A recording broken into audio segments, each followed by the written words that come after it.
Transaction பார்ப்போம். 7th transaction sold goods on credit to Ravi 7000.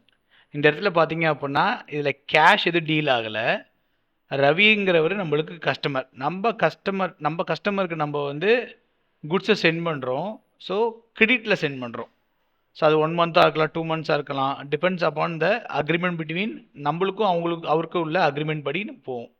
So இங்கே sold goods on credit to ரவிங்கிறது இங்கே யார் பார்த்தீங்க அப்படின்னா நீங்கள் வந்து இந்த இடத்துல வந்து ரவிங்கிறது கஸ்டமர். ஸோ என்ன உள்ளே வருது என்ன வெளியே போகுதுன்னு பார்க்கணும். ஸோ குட்ஸ் வெளியே போகுது. So credit what goes out. Debit the receiver. Ravi is a receiver of the goods. So debit the receiver, credit what goes out. அதான் இங்கே டிரான்சாக்ஷன். டேலியில் போயிட்டு கேட்வே ஆஃப் டேலியில் வவுச்சர்ஸில் சேல்ஸ் வவுச்சர் F8 ப்ரெஸ் பண்ணிங்கன்னா sales voucher. So இதில் வந்து நீங்கள் சேஞ்ச் மோட் கொடுத்து ஆஸ் எ வவுச்சர் மோட் கொடுத்துக்கோங்க. ஸோ டெபிட் த ரிசீவர் யார் இங்கே? ரவிங்கிற பேர் ஆல்ரெடி இருக்கான்னு பாருங்கள், இல்லை. ஸோ நம்ம ஒரு லெஜர் கிரியேட் பண்ணுறோம். ஆல்டிசி கொடுத்து ரவி கஸ்டமர் அப்படின்னு போட்டுக்கோங்க. ஸோ இவர் வந்து சன்ட்ரி டெட்டாஸ், நம்ம கடன் கொடுக்கறனால சன்ட்ரி டெட்டாஸ். சரிங்களா? ஸோ எவ்வளோ அமௌண்ட்டுன்னு பாருங்கள்.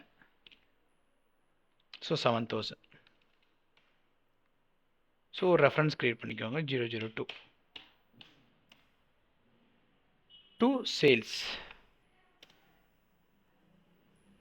நம்மளுக்கு என்ன ஐட்டம் தெரியாது, அதனால் டேட்டா சேவ் பண்ணிக்கிறோம். So 7000 being goods sold to Ravi for credit.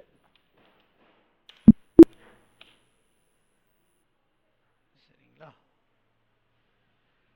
S கொடுத்துக்கோங்க, சேவ் ஆயிரும். இப்போ டே புக்கில் போயிட்டு அந்த டிரான்சாக்ஷன் இருக்கான்னு பார்த்துக்கோங்க. ஸோ ரவி கஸ்டமர் இருக்கு பாருங்க. So sales 7000.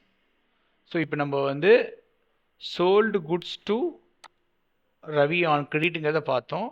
Debit the receiver, credit what goes out. So இதுதான் டிரான்சாக்ஷன். இங்கே பர்சனல் அக்கௌண்ட்டும் ரியல் அக்கௌண்ட்டும் கம்பைன் பண்ணி வரனால debit the receiver, credit what goes out.